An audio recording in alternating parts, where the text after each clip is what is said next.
अस्सलामु अलैकुम वरहमतुल्लाहि वबरकातुहू। आज हम बात करेंगे दुनिया के दो बड़े देशों ईरान और इजराइल के बीच चल रहे तनाव के उस तस्वीर के बारे जो न्यूज में तो नहीं दिखती, लेकिन जमीन पर हालात कुछ और ही कह रहे हैं। पिछले कुछ दिनों से मिडिल ईस्ट यानी पश्चिमी एशिया का माहौल बेहद गर्म है। ईरान और इजराइल दोनों देशों के बीच एक बार फिर तलवारें खिंच गई हैं। हवाई हमले, ड्रोन हमले और जवाबी मिसाइल सिस्टम, ये सब एक आम बात हो चुकी है। हालांकि इंटरनेशनल मीडिया में कुछ ही खबरें सामने आ रही हैं, लेकिन जमीनी स्तर पर दोनों देशों की सेनाएं हाई अलर्ट पर हैं। जहां हुकूमतें जंग की तैयारी में हैं, वहीं दूसरी ओर आम जनता इससे सबसे ज्यादा प्रभावित हो रही है। ईरान में लोग रोजमर्रा की चीजों की कमी का सामना कर रहे हैं, तो इजराइल में बंकरों की तलाश में लोग रातें काट रहे हैं। स्कूल, हॉस्पिटल और बाजार सब पर इसका सीधा असर दिख रहा है।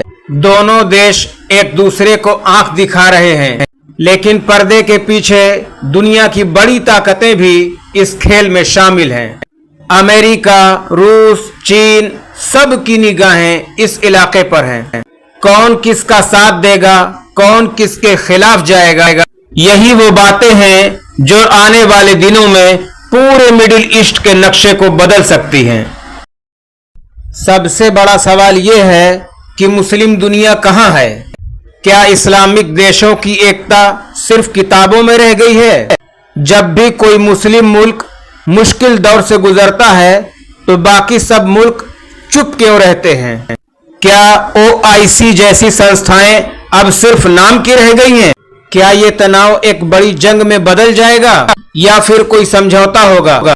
एक बात तो तय है, जंग अगर छिड़ी तो नुकसान सिर्फ ईरान या इजराइल का नहीं होगा, बल्कि असर पूरी दुनिया पर पड़ेगा।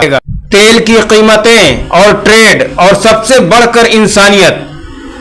हमारी दुआ है कि अल्लाह ताला इंसानियत को बचाए रखे। जंग किसी मसले का हल नहीं होती, बल्कि ये इंसानियत का सबसे बड़ा दुश्मन है।